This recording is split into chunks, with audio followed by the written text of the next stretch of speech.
2020 season is right around the corner, and we're starting right now.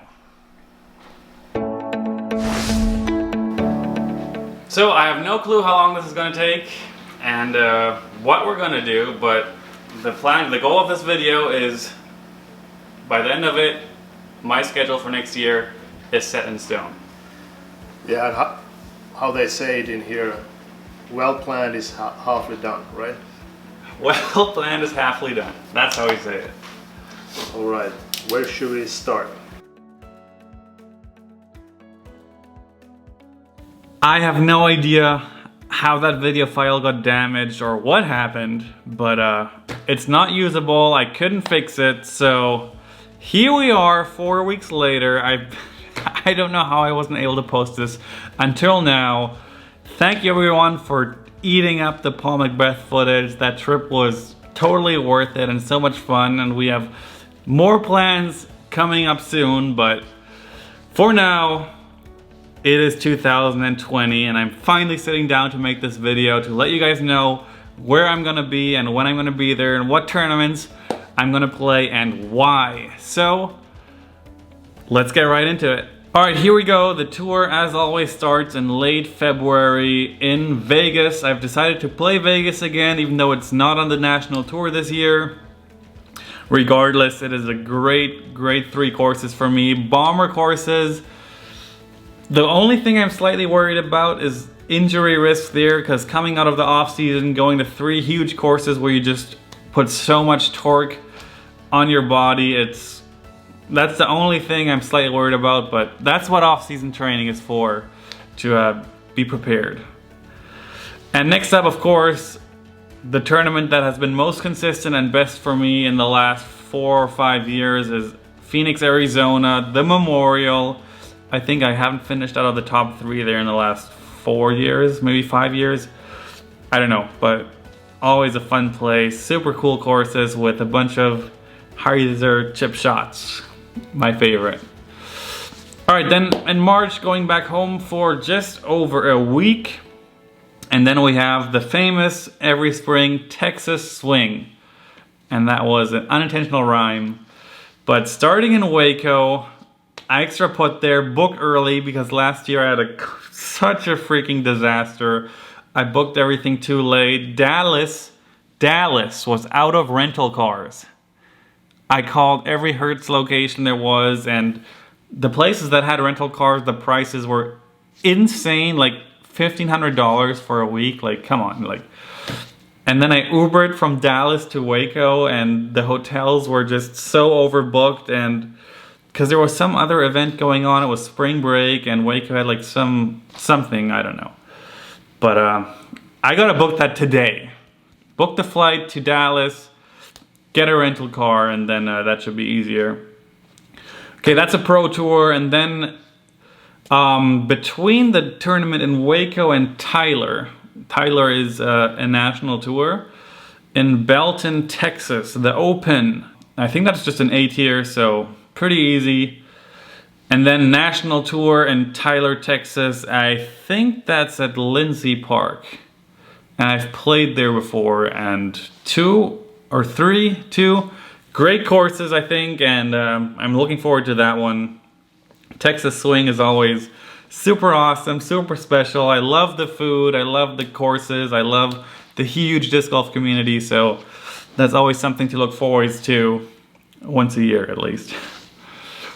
Alright, then we're over to April already, headed home for 2 weeks, got a 2-week break there. I'm actually being visited by a friend in Germany, and I think we're gonna fly down to Augusta to go watch the Nationals in golf and see Tiger Woods trying to defend his title. So I'm looking forward to that. Then, of course, back to Arkansas, Jonesboro, a course where I have all the shots, I have all the potential needed to win on that course. And I don't know, I've never really put together a full solid round out there. So I can't wait to be back. The weather this year, or actually now last year, was such a bummer, so unlucky. So hopefully we get better weather and I can hold it together on this course that is such a thrower's course. And I'm looking for a top 3 finish on that one. And then a new stop for me, I think that's the Rumble between Pro Tour in Jonesboro and the National Tour in Emporia, Kansas, obviously the GBO. I don't want to go home this time. I went home last year in that break, but I'm going to play the Rumble in Moline, Illinois. First time there, can't wait. And then of course, one of my favorite freaking tournaments of the year is the GBO. If you're a disc golfer and if you have any money to go to a tournament and be a part of it, it should be the GBO. Best fan experience, best player experience out there. Just so much to do, and it is in the middle of nowhere, but it's a really cool time. I've always had a great time there. Except last year when I got so sick I couldn't play the final round. That was bad. Okay, after April, then we're already in May again, and we're going to be home for 2 weeks. Another 2-week break, guys. I think you'll notice throughout my yearly schedule that breaks are so important to me. I think breaks are important to anyone, but especially me, because burnout is a real thing, and even though you think, how can you get burnt out from disc golf? Once it's your job, you can definitely be burnt out from disc golf, and if you're going out there without the determination and motivation it takes to compete every week, then there's no point in even trying, because it only goes downhill physically and mentally from there. All right, what do we got here? Okay, of course, yeah, May, as always, the California swing. We have starting at the National Tour in Santa Cruz at the famous De La Viega disc golf course. I placed second there last year, so that was one of my highlights. Also, catastrophic weather round 2, just downpouring rain in Santa Cruz, California, which never really happens, like very, very rare. It was like a record number of rain for something, I don't know. And then I have a week off. I'm gonna stay in California for that week and hopefully blast out some awesome content for you guys. There's no real plans yet, but I'm gonna try to hook up with Jomez or something to do some maybe trick shot related or whatever it is, it'll be something awesome. Then San Francisco Open, another staple on the Pro Tour, another tournament I haven't excelled at. I think I got 5th and 6th there over the last 2 years. Of course, always windy, and I've been dealing with wind pretty well historically. Can't even say historically, I'm 27, come on. Anyway, it's such a long course and I should be doing better. I should be competing for the win there every time, and looking forward to being back. That course is very fun. All right, off to the busy months. We have June, July, August. In June, starting off with an off week, so that's nice. And then we have an early World Championships in Salt Lake City, Utah. Kind of controversial here. I've heard a lot of discussions, a lot of talk about the courses, and some players not being super thrilled with the competition level of these courses, but I haven't played the second course. I played Mulligan's 4 years ago, so anyway, we'll see. I have faith. The TD is a good guy, and I think we'll have awesome World Championships. So that's going to be a very busy week.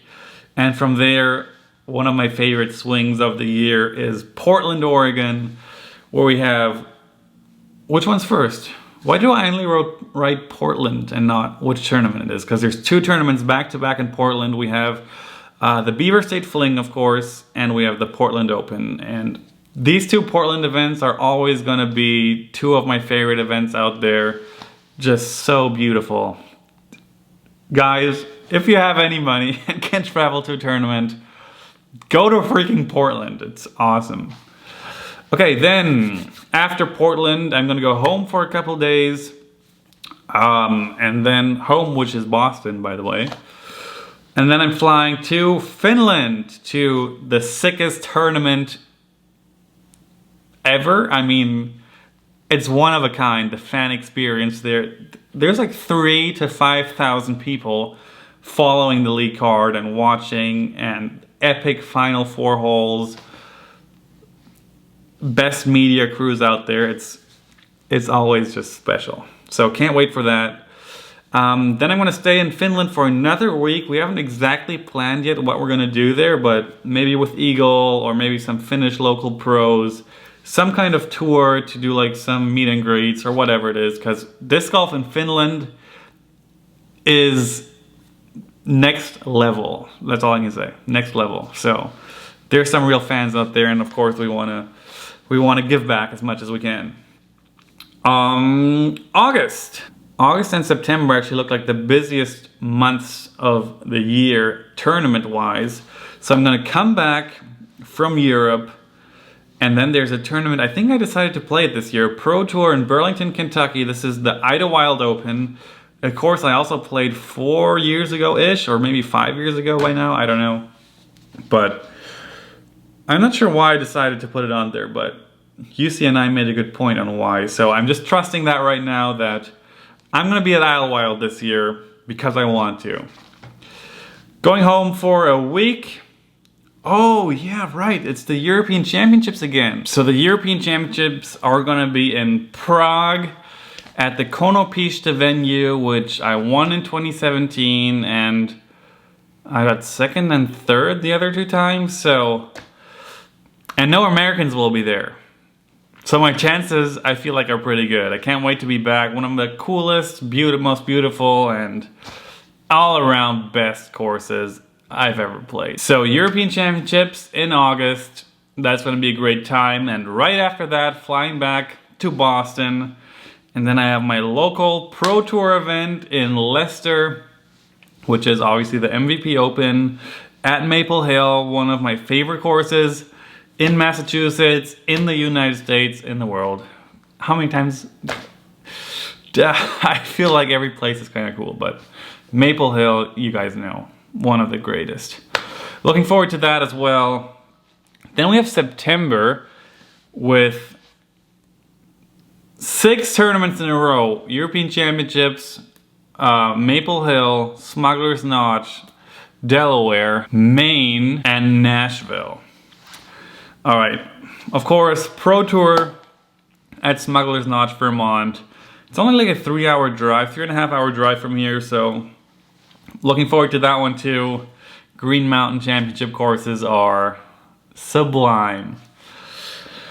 Okay, then National Tour in Newark, Delaware, the Delaware Challenge, is that what it's called? At Iron Hill. A tournament I struggled hardcore with. The weather was also a complete bummer again.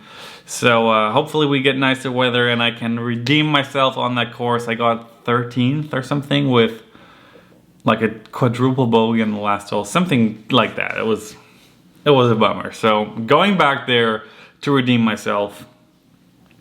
And going back home after that. And then there's a tournament also not that far away. I can just drive there in like 2.5 hours. I can't read that, but it is in Maine. I think it's the Maine State Championships, actually. It's an A-tier, and that's kind of a question mark tournament, depending how I feel mentally and physically. Of course, I want to play local tournaments if I can, if I'm healthy, if I feel like it. Then I will play it, but that's kind of a space holder for that potentially off weekend right now. Because that would be the 5th tournament in a row, which is pushing the limits for me personally. And then we have a new location for the National Tour Finals in Nashville, Tennessee. National Tour in Nashville. Okay, I think I'm not sure what courses it's going to be. I heard it's on the ball golf course, but I don't know. Music City Open, I played in Nashville 4 years-ish ago, and I won it. I was pretty pumped about that, beating Will Schusterick at the time on his home courses. I was always like a little special extra boost. So I'm looking forward to going back to Nashville. I haven't really spent much time in that city, so I've heard a lot about it. I gotta go check out some music venues, I think. And then wrapping up the season, as every year, in October, we have Rock Hill, South Carolina, the USDGC. Maybe one day I'm gonna put together a solid USDGC, but I don't know. Maybe not, maybe never, maybe, I don't know. And then the Hall of Fame Classic is done, which is shocking, but you can see I have a promo with UC because If you know UC, you know it's all about promo. And that's probably going to be in the Charlotte area. Followed up by the Pro Tour Finals, again in Charlotte at Hornets Nest. I was kind of burned out there again at the end of last year. It just felt like, like I don't really care. Just was like, can I go home please and go to bed? Just having a tournament after USDGC was already tough, because USDGC is just physically and mentally draining, and I think everyone who's ever been there and competed would agree, especially this one in 2019 with it felt like 110 degrees every day. It was insane. Alright, so hopefully I'm pumped for that one. And Hornets Nest is like a tricky little course where it's like not that hard of a course, but it's like somehow it's still tricky to get a good round together. But Charlotte, I mean, disc golf city-wise, Charlotte is in the top 3 in the world, so cool place to hang out for a professional disc golfer. And then I'm headed home, and that's it. Pretty pumped, guys. I don't even know what subscriber count we're at now. I think around 35,000. It's like getting more serious now than I ever expected or even wanted. Like, I feel like I have to like put up better content now because there's actually so many people watching. And this actually might turn into something, I don't know, maybe like serious, which is awesome. It is great. Thank you for the support. And chances are good that I'm going to take this camera with a new microphone on tour, and who knows, I might have a personal cameraman out there following me around, and maybe even an editor, so things will actually get done, and it's not only up to me to get this content out. So wow, it's gonna be a good year, guys. Make some goals, achieve those goals, and stay healthy and happy. Keep on smiling. Have a good 2020, start of the decade. Yeah, what are we waiting for? Let's go.